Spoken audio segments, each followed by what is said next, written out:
दोस्तों दिवाली हो और पटाखे ना फूटे ऐसा तो हो ही नहीं सकता, क्योंकि पटाखों के बिना दिवाली कहाँ मनाई जाती है। लेकिन दोस्तों क्या आप जानते हैं कि इन पटाखों को आखिरकार फैक्ट्री में कैसे बनाया जाता है? तो दोस्तों आज की वीडियो में अंत तक बने रहेगा, क्योंकि आज हम आपको बताने वाले हैं पटाखों को फैक्ट्री में कैसे बनाया जाता है। तो चलिए दोस्तों वीडियो को शुरू करते हैं। लेकिन दोस्तों वीडियो शुरू करने से पहले अगर आपने अभी तक हमारे चैनल को सब्सक्राइब नहीं किया है तो चैनल को सब्सक्राइब करके पास में दिए गए बेल आइकन को दबाकर ऑल का ऑप्शन जरूर सेलेक्ट कर लें। तो चलिए शुरुआत करते हैं सूतली बॉम्ब से। दोस्तों सूतली बॉम्ब एक ऐसा बॉम्ब है जिसको दगाने के लिए सभी पेरेंट्स अक्सर मना करते हैं, क्योंकि ये फूटने के बाद बहुत ही जोर से आवाज करता है और बाकी पटाखों के मुकाबले ये थोड़ा खतरनाक भी होता है। तो इसलिए चलिए आज हम आपको दिखाते हैं कि सूतली बॉम्ब को आखिरकार फैक्ट्री में कैसे बनाया जाता है। तो सूतली बॉम्ब को बनाने के लिए कार्डबोर्ड से बने छोटे छोटे बॉक्सेस का इस्तेमाल किया जाता है और इन बॉम्ब को बनाने के लिए इन बॉक्सेस के अंदर बारूद को भरा जाता है और बारूद भरने के बाद इन बॉक्सेस पर सूतली लपेट दी जाती है। और आपको बता दें कि सूतली बॉम्ब दगाते वक्त अंदर की बारूद बाहर निकलने की कोशिश करती है, तो उसी वक्त ये सूतली बॉक्स के अंदर एक जबरदस्त प्रेशर क्रिएट करती है, जिसकी वजह से ही इसे फोड़ने पर जबरदस्त धमाका भी होता है। और जब बॉक्सेस पर सूतली लपेटने का काम हो जाता है तो इसे कुछ देर तक सूखने के लिए रख दिया जाता है और जब ये पटाखे सूख जाते हैं तो इन पर हरा रंग चढ़ा दिया जाता है और एक बार फिर से इन्हें सूखने के लिए छोड़ दिया जाता है।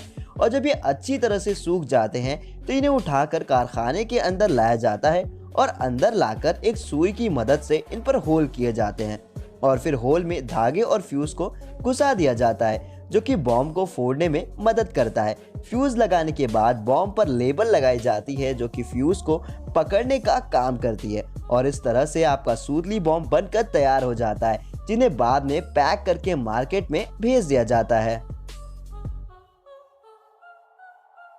फूलझड़ी मेकिंग। फूलझड़ी दिवाली का वो पटाखा है जिसका इस्तेमाल बच्चे से लेकर बूढ़े सभी करते हैं और यहाँ तक कि दिवाली में पटाखे फोड़ने की शुरुआत भी फूलझड़ी से ही की जाती है। लेकिन मैं जानता हूँ कि आपको ये तो बिल्कुल नहीं पता होगा कि आखिरकार फूलझड़ी को फैक्ट्री में कैसे बनाया जाता है। तो चलिए आज हम आपको बताते हैं कि फूलझड़ी फैक्ट्री में कैसे बनती है। इसे बनाने के लिए सबसे पहले एक लकड़ी के साँचे में मेटालिक वायर्स को डाला जाता है और उसके बाद एक दूसरी लकड़ी से इसे पैक कर दिया जाता है और थोड़ी देर बाद इन सभी वायर्स को एक लॉक के जरिए पैक किया जाता है ताकि वो सांचे में एकदम परफेक्ट तरीके से फिट हो जाए। और इसके बाद इन्हें एक पेस्ट में डुबाया जाता है, जिसकी वजह से फूलझड़ी अच्छी तरह से जल पाती है। इस पेस्ट से इन्हें निकाल कर फिर से सुखाया जाता है और सूखने के बाद इन्हें एक बार दोबारा इस पेस्ट में डाला जाता है ताकि इस पर पेस्ट की मोटी लेयर बन सके। और जब ये पेस्ट मोटा हो जाता है तो इस पर मैग्नीशियम पाउडर का छिड़काव किया जाता है और इसे फिर से सूखने के लिए रख दिया जाता है। और आपको बता दें कि इसे पूरी तरीके से सूखने के लिए लगभग 3 से 4 दिन का वक्त लगता है। और जब ये सूख जाते हैं तो इन्हें सांचे से निकाल कर इकट्ठा कर लिया जाता है और फिर जिस साइज की फूलझड़ी बनानी होती है इसे उस साइज में काट कर डब्बों में पैक कर दिया जाता है और इस तरीके से आपकी फूलझड़ी बनकर तैयार हो जाती है। लाल पटाखे। ये पटाखे सबसे आम पटाखे होते हैं जो कि हर रेंज में मिलते हैं, यानी कि इसमें आपको कम पावरफुल से लेकर हाई पावरफुल सभी तरह के पटाखे मिल जाएंगे और ये सबसे सस्ते भी होते हैं। तो चलिए अब ये भी देख लेते हैं कि आखिरकार इन्हें फैक्ट्री में कैसे बनाया जाता है। इंडिया में इसको बनाने का पूरा प्रोसेस हाथों से किया जाता है, यहाँ तक कि कटिंग और पेपर रोलिंग भी हाथों से ही की जाती है। कटिंग करके इनकी रोल्स बना ली जाती है और इसके बाद इन पर टिश्यू पेपर चढ़ाया जाता है और रोल्स की दूसरी साइड पर मिट्टी लगा दी जाती है और इसको इसलिए लगाया जाता है ताकि इसके अंदर का बारूद और गन पाउडर बाहर ना निकल सके। और मिट्टी लगाने के बाद पहले लगाए गए टिश्यू पेपर पर होल्स कर दिए जाते हैं और फिर धागों को एक बारूद के अंदर डुबाकर उन्हें सुखा लिया जाता है। और बता दें कि ये धागे एक फ्यूज का काम करते हैं और फिर इन फ्यूज को छोटे छोटे हिस्से में काट लिया जाता है और इसके बाद इन्हें रोल्स पर फ्री गन पाउडर भरा जाता है, जो ये डिसाइड करती है कि इसके फूटने पर धमाका बड़ा होगा या फिर छोटा होगा। गन पाउडर को डालने के बाद रोल में लगे फ्यूज को लिक्विड गन पाउडर या फिर गन पाउडर के पेस्ट में डुबोया जाता है और फिर तैयार हुए इन पटाखों को रोल से बाहर निकालकर वर्कर्स अपने हाथों से इनकी लड़ी बनाते हैं और फिर कैटेगरी वाइज इन रोल्स को बनाया जाता है, जैसे कि बड़ी रोल्स अलग और छोटी रोल्स अलग, और इसके बाद इन्हें पैक करके मार्केट में भेज दिया जाता है, जिसे खरीद कर आप दिवाली के दिन या फिर किसी फंक्शन के दिन खूब मजे से फोड़ते हैं। अनार मेकिंग। दोस्तों अनार भी फूलझड़ी की तरह ही होता है, जिसे बच्चे से लेकर बूढ़े सभी फोड़ते हैं और ये सबसे सेफ पटाखा भी माना जाता है। तो चलिए अब देखते हैं कि इन्हें फैक्ट्री में कैसे बनाया जाता है, और आपको बता दें कि इसको बनाने का पूरा प्रोसेस बहुत ही अनोखा प्रोसेस होता है। इसको बनाने के लिए सबसे पहले शुरुआत की जाती है इसके बाहरी हिस्से को बनाने की। इसको बनाने के लिए कार्डबोर्ड का इस्तेमाल किया जाता है और कार्डबोर्ड को कट करके उन्हें कोनिकल शेप में कन्वर्ट कर दिया जाता है और इस तरह से बाहरी हिस्सा बनकर तैयार हो जाता है। और इसके बाद बारूद को इस ढांचे में भरा जाता है। इसमें भरा जाने वाला बारूद मैग्नीशियम और पोटेशियम नाइट्रेट का मिक्सचर होता है।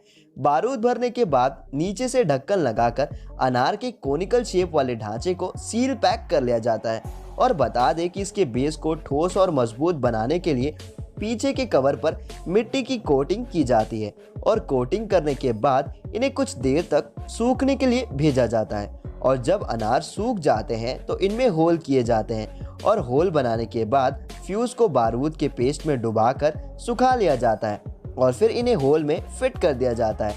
और फिटिंग के बाद इनकी फाइनल फिनिशिंग की जाती है, जिसमें इसे सबसे पहले एक लाल कलर के पेपर से अनार को कवर किया जाता है और फिर एक चमकीला पेपर लगाकर इन पर स्टिकर लगाया जाता है और इस तरीके से अनार बनकर तैयार हो जाता है, जो कि फूटने के लिए रेडी होता है।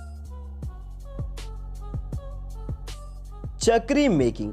दोस्तों चक्री तो सबसे ज्यादा बच्चों को पसंद होती है और जब हम इसे दगाते हैं तो ये देखने में भी काफी शानदार लगती है और समा भी काफी अच्छा बांध देती है और इसे देखना भी बहुत ज्यादा लोग पसंद करते हैं। लेकिन दोस्तों क्या आप जानते हैं इस शानदार पटाखे को आखिरकार फैक्ट्री में कैसे बनाया जाता है? तो आइए आज हम आपको बताते हैं कि आखिरकार चक्री को फैक्ट्री में कैसे बनाया जाता है। चक्री को बनाने का प्रोसेस बहुत ही आसान होता है। इसमें सबसे पहले एक लंबे कागज को रोल करके उनकी रोल तैयार कर ली जाती है और फिर इन रोल्स के अंदर गन पाउडर को भरा जाता है और गन पाउडर भरने के बाद एक लंबे रॉड की मदद से इन्हें एक साथ रोल करके चक्री का शेप दे दिया जाता है और फिर इन्हें एक टाइट कंजस्टेड सांचे में रखा जाता है ताकि इनकी शेप्स बिगड़ ना जाए और इसे कुछ देर तक ऐसे ही छोड़ दिया जाता है। और जब वर्कर्स को लगता है कि अब ये अपने शेप में आ चुके हैं तो इन्हें सांचे से निकाल कर इन पर स्टिकर लगा दिया जाता है और फिर इसके बैक पोर्शन पर एक कागज का हल्का सा कोनिकल शेप वाला टुकड़ा लगाया जाता है, जिसकी वजह से ये चक्री गोल गोल घूमती है और आपको काफ़ी ज़्यादा मज़ा भी देती है। और इस तरीके से आपकी ये मज़ेदार और शानदार चक्री बनकर तैयार हो जाती है, जिसे पैक करके मार्केट में भेज दिया जाता है और बच्चे इसे मार्केट से खरीद कर अपने घर लाकर खूब मज़े से फोड़ते हैं। Rocket making. दोस्तों दिवाली के दिन आसमान अगर चमकदार और रोशनदार होता है तो उसकी वजह होते हैं रॉकेट वाले पटाखे, जो कि फूटने के बाद आसमान को चमकदार बना देते हैं। तो चलिए फिर देखते हैं कि इस मज़ेदार पटाखे यानी कि रॉकेट को कैसे बनाया जाता है।